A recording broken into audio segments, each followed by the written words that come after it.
The awakening of vengeance. The colony of Nova Haven gleamed like a sapphire against the velvet backdrop of space, its domed cities spreading across the planet's surface in elegant, spiraling patterns. After 30 years of terraforming, mining operations, and cultural development, Nova Haven had transformed from a barren outpost into humanity's brightest achievement beyond Sol, home to 3 million colonists, and a beacon of what humanity could accomplish when they reached for the stars. Captain Alara Frost stood on the observation deck of the United Earth ship Sovereign, watching the holographic display of Nova Haven's most recent cultural festival. Her younger brother Marcus had sent the recording last month, his face animated as he described the colony's newest architectural marvel, a suspended garden that stretched between the main city's tallest towers. "You really should visit when you rotate back to this sector, Alara," Marcus had said, his eyes bright with pride. "We've finally made this place feel like home." Alara smiled at the memory. Her next shore leave was scheduled for 3 months from now, and she had already applied for permission to spend it on Nova Haven. After 5 years of deep space patrols, she was ready to see what her brother had helped build. The communication officer's voice cut through her thoughts, unusually tense. "Captain Frost, priority transmission from Fleet Command. Admiral Thorne requests your immediate attention." Alara frowned. Admiral Jackson Thorne rarely made personal calls to patrol vessels. "Put him through to my ready room." The holographic image of Nova Haven disappeared, replaced by the stern face of Admiral Thorne. His eyes were rimmed with red, his normally impeccable uniform wrinkled. "Captain Frost," he began, then paused, his voice catching. "I'm afraid I have grave news." The change in Alara's life, in humanity's future, came in 12 devastating words. "Nova Haven has been destroyed. There are no survivors. We don't know who yet." The bridge of the Sovereign fell silent as the crew processed the Admiral's words. 3 million lives gone. An entire colony erased from existence. "How?" Alara asked, her voice barely a whisper. "Unknown vessels appeared without warning," Thorne explained, his tone hardening.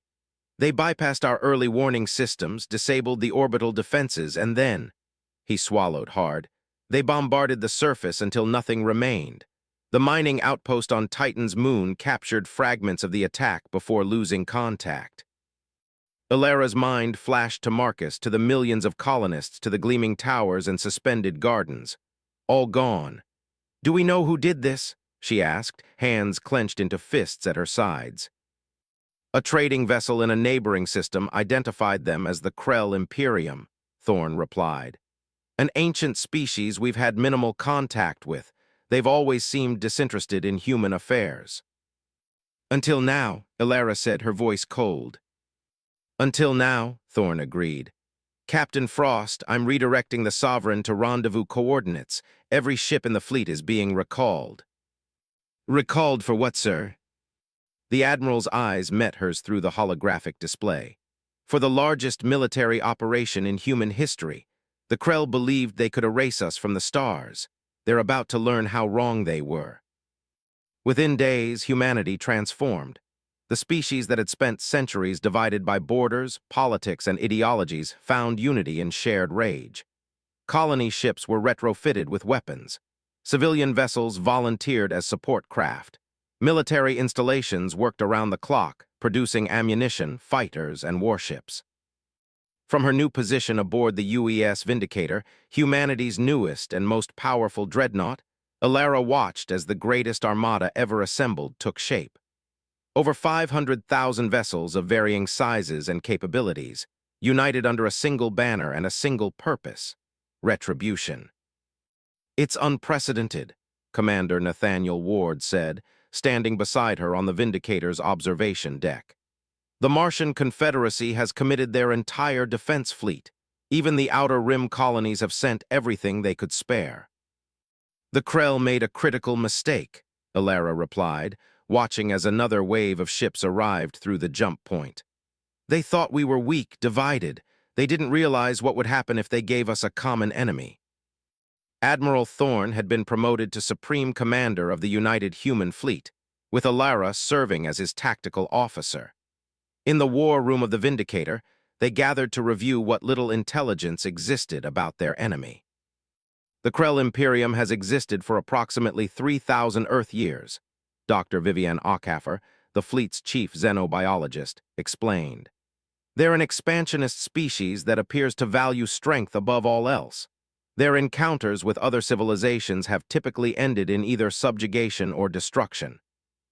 They've conquered dozens of worlds, Strategic Officer Wei Ling added, highlighting sectors of space on the holographic display.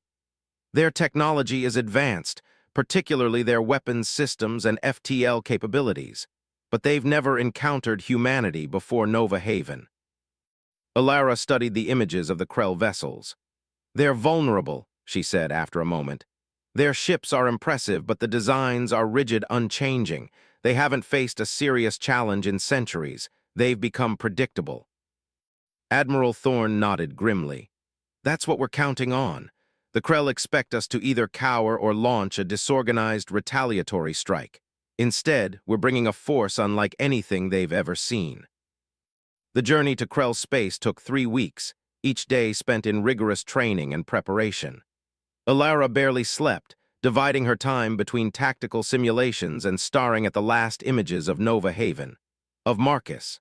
The grief had crystallized into something cold and sharp within her chest, not distracting her but focusing her. When the human fleet arrived at the edge of Krell territory, they encountered their first resistance, a defense station guarding the jump point to the inner systems. They've detected us, Communications Officer Park announced. They're demanding we stand down immediately or face destruction. Admiral Thorne stood from his command chair. Send them our response. The response was not words but action. The Vindicator's main cannon, a mass driver capable of accelerating projectiles to near-relativistic speeds, fired once. The Krell Station, a structure that had stood guard for centuries, shattered like glass. The path to the inner systems now lay open, and humanity surged forward. The Krell responded with confusion, then panic. Their first defensive line consisted of 100 warships, an impressive force by any standard. Against the human armada, they may as well have been children's toys. Human ships didn't fight like the other species the Krell had conquered. They didn't maintain neat formations or follow predictable patterns. They swarmed, adapted, and overwhelmed. Fighter squadrons darted between capital ships, electronic warfare vessels scrambled enemy communications, and precision strikes targeted vulnerabilities the Krell never knew they had. We've broken through their lines, Alara reported, watching as the remnants of the Krell fleet scattered. Minimal casualties on our side, their tactics are archaic. They've never had to evolve, Admiral Thorne said. They've been the apex predator for too long. Continue the advance. As the human fleet pushed deeper into Krell territory, they encountered something unexpected. Civilian vessels fleeing the combat zones.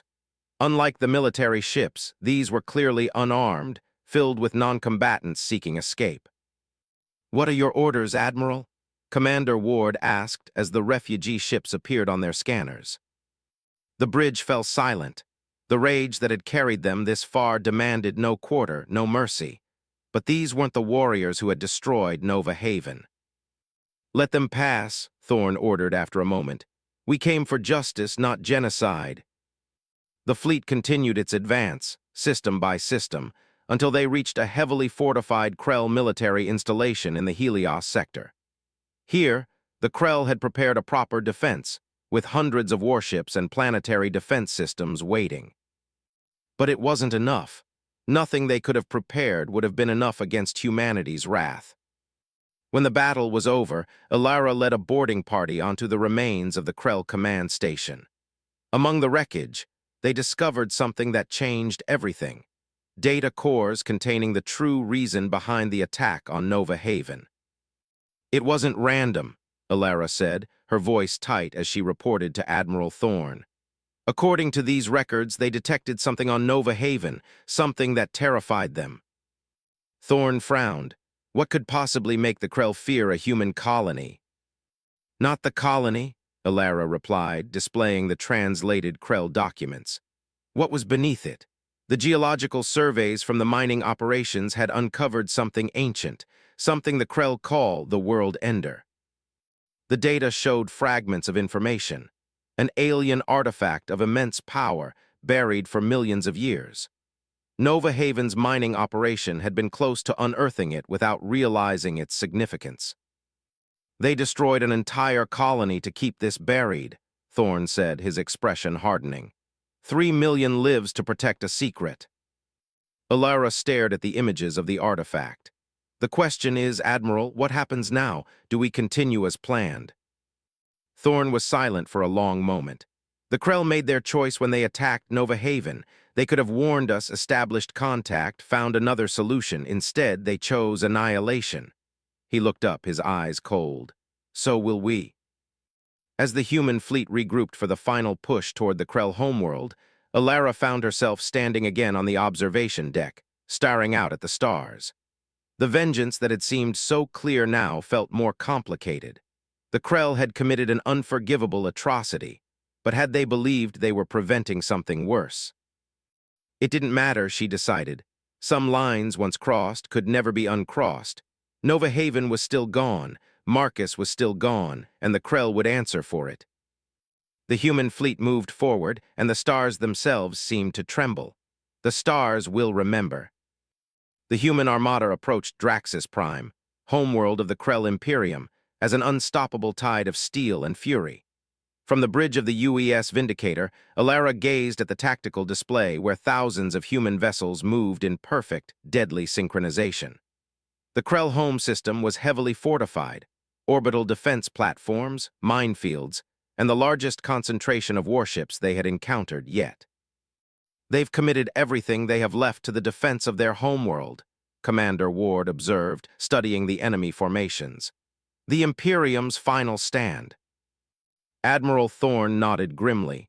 As expected, what's the status of the civilian evacuation? Our long-range scanners show significant movement away from the primary population centers, Strategic Officer Wei replied. They're fleeing to the moons and outer planets of the system. Ilara's jaw tightened. They know what's coming. The knowledge they had gained about the World Ender artifact had spread throughout the fleet, creating divisions among the leadership. Some argued that the Krell's fear, while not justifying their actions, at least explained them. Others, including Alara, maintained that nothing could excuse the obliteration of Nova Haven. Admiral Thorne had made his decision. The attack would proceed, but with one crucial modification. All ships, this is Admiral Thorne. His voice resonated across the communication channels to every vessel in the human fleet. Our primary targets are military installations, government centers, and defensive infrastructure. We avoid civilian population centers where possible. We are not the Krell. We do not eradicate worlds. Remember Nova Haven, but remember also who we are. The battle began with a simultaneous strike from hundreds of human capital ships, their main cannons targeting the orbital defense platforms surrounding Draxus Prime. Space itself seemed to warp as energy weapons, mass drivers, and missile swarms converged on the Krell defenses. Alara coordinated the tactical response as the Krell counterattacked with everything they had. Their warships, massive, ancient vessels that had conquered countless civilizations, fought with the desperation of a species facing extinction. They're concentrating fire on our port flank, Alara called out, redirecting defensive squadrons to reinforce the vulnerable sector. Squadron 7 is taking heavy losses. Move the Devastator battle group to support, Admiral Thorne ordered, and prepare the Spear formations for breakthrough. The Spear was humanity's latest innovation, specialized strike groups designed to penetrate heavily defended positions. As the main battle raged across the orbital layers of Draxus Prime, these elite units drove deep into the Krell formation, targeting command ships and communications relays. The bridge of the Vindicator shuddered as a Krell battlecruiser landed a direct hit on their shields. Warning lights flashed across the tactical console. Shields at 62%, the defensive systems officer reported. The Krell flagship is moving to engage us directly. On the main view screen, A massive vessel unlike any they had encountered emerged from the chaos of battle. Nearly twice the size of the Vindicator, its hull was adorned with the trophies of conquered worlds and extinct species, a monument to the Imperium's bloody history. "That's the Dominion," Dr. Ockhaffer said, her voice hushed. "According to the data we recovered, it's over 1,000 years old, commanded by the Krell Supreme Warlord himself." Admiral Thorne's expression hardened. "Target the Dominion, all available weapons." The Vindicator's main cannon charged, the energy buildup causing the lights to dim across the vessel. Simultaneously, a dozen other human capital ships locked onto the same target, coordinating their attack through quantum-encrypted channels. When they fired, it was as if a new star had been born in the void between worlds. The combined firepower of humanity's finest warships converged on the ancient vessel. For a moment, the Dominion's shields held, a testament to Krell engineering, before collapsing under the onslaught. The Krell flagship didn't simply die, it was unmade. Segments of its massive hull peeled away like burning paper, secondary explosions chaining through its internal systems. What remained was a broken spine of metal and radiation, drifting lifelessly through the battlefield. A cheer erupted across the human fleet as the symbol of Krell dominance was reduced to wreckage. With their flagship destroyed and their supreme warlord presumably dead, the remaining Krell forces began to falter. "They're breaking formation," Alara reported, watching as the enemy lines disintegrated. "Some vessels are retreating, others are continuing to fight without coordination." Admiral Thorne stood, his voice firm. "Press the advantage, begin landing operations." The ground assault on Draxis Prime was led by General Diana Volkov, commanding humanity's finest soldiers equipped with powered exoskeletons and advanced weaponry. Alara monitored their progress from orbit as they secured key strategic locations across the Krell capital. "We've captured their central command," General Volkov reported, her armor streaked with evidence of heavy fighting. "And you need to see this, Admiral." The transmission shifted to show a vast chamber deep beneath the Krell governmental complex. At its center stood a monument, a perfect replica of the World Ender artifact that had been buried on Nova Haven. "They've been studying it for centuries," Volkov continued, her camera panning across walls covered in scientific data and historical records. "According to these archives, they discovered one of these devices on their own world during their early development. They activated it." "What happened?" Admiral Thorne asked, leaning forward. "It nearly destroyed them. The device appears to be part of an ancient network created by a long-extinct species. When activated, it alters the fundamental properties of matter in expanding waves. Their ancestors managed to deactivate it, but not before it rendered a third of their homeworld uninhabitable." Alara felt a chill run down her spine. "So when they detected another one on Nova Haven—" "They panicked," Volkov confirmed. "Their historical records show that wherever these devices have been found throughout the galaxy, civilizations have either been destroyed by activating them or by other species trying to prevent their activation." The revelation cast the conflict in a new, uncomfortable light. The Krell's actions had been monstrous, but born from a genuine existential fear, not simple aggression or territorial ambition. As the human forces secured control of Draxis Prime, a transmission was received from the remaining Krell leadership, a request for terms of surrender. Admiral Thorne convened an emergency council aboard the Vindicator to determine humanity's response. "They committed genocide," Commander Ward argued, his voice hard. "They deserve no mercy." "But not all Krell were responsible," Dr. Ockhaffer countered. "Their government made these decisions, not their civilians." Alara remained silent, conflicted. The desire for vengeance still burned within her. The memory of Nova Haven, of Marcus, remained a wound that refused to heal. And yet, the complete destruction of the Krell would make humanity no better than those they had come to punish. Admiral Thorne listened to the debate before turning to Alara. "Captain Frost, your brother was on Nova Haven. What would he say if he were here?" The question struck her like a physical blow. Marcus had been an architect, a builder, someone who created rather than destroyed. He had gone to Nova Haven to help construct humanity's future among the stars. He would say, Alara began, her voice steady despite the emotion behind it, that vengeance has a cost, and that cost is sometimes who we are. The council fell silent, the weight of the decision hanging in the air between them. Admiral Thorne finally spoke. Send this message to the Krell: your Imperium is ended. Your military will be dismantled, your conquered worlds will be freed, but your people will live. The terms of surrender were harsh, but not genocidal.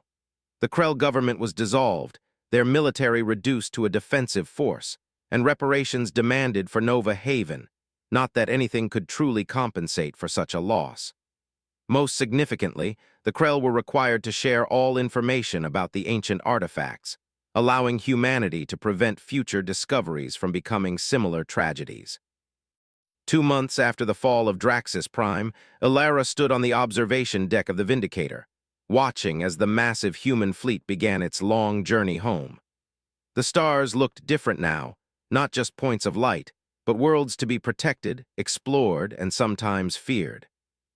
Admiral Thorne has approved your request, Commander Ward said, joining her at the viewport. The Nova Haven Memorial will be built on Earth, with a permanent crew assigned to monitor the site of the colony. Alara nodded, and the artifact? Contained. A joint research team is developing methods to safely neutralize it without triggering the kind of reaction the Krell feared. They stood in silence for a moment, contemplating all that had happened and all that had changed. Humanity had entered the conflict as victims seeking justice.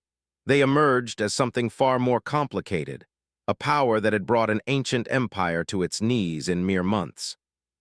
Across the galaxy, other species watched with newfound respect and fear. The destruction of Nova Haven had been meant to eliminate a threat. Instead, it had unleashed something far more dangerous, a united humanity that now understood its own strength. What happens now? Ward asked quietly. Alara turned from the viewport, her expression resolute. Now we rebuild, we learn, we remember. As the Vindicator entered the jump point for the long voyage to Earth, Alara thought of Marcus one last time, not as he had been in his final moments, but as he had lived, creating, building, hopping. The best tribute to him and the other victims of Nova Haven wasn't endless vengeance, but ensuring their sacrifice led to something better. The war was over, the Krell Imperium had fallen, and throughout the stars the galaxy watched and remembered humanity would not be prey, not now, not ever again. In the aftermath, new alliances formed among species that had once viewed each other with suspicion. The shared knowledge of the ancient artifacts created unexpected cooperation, as civilizations realized that some threats transcended old rivalries. And at the center of this new galactic order stood humanity, changed by war, tempered by choice, and guided by the memory of a colony that had reached for the stars. The galaxy would never forget what had happened to Nova Haven. Neither would it forget what came after, when humanity's rage shook the stars and humanity's mercy saved them. Retry Claude can make mistakes. Please double-check responses.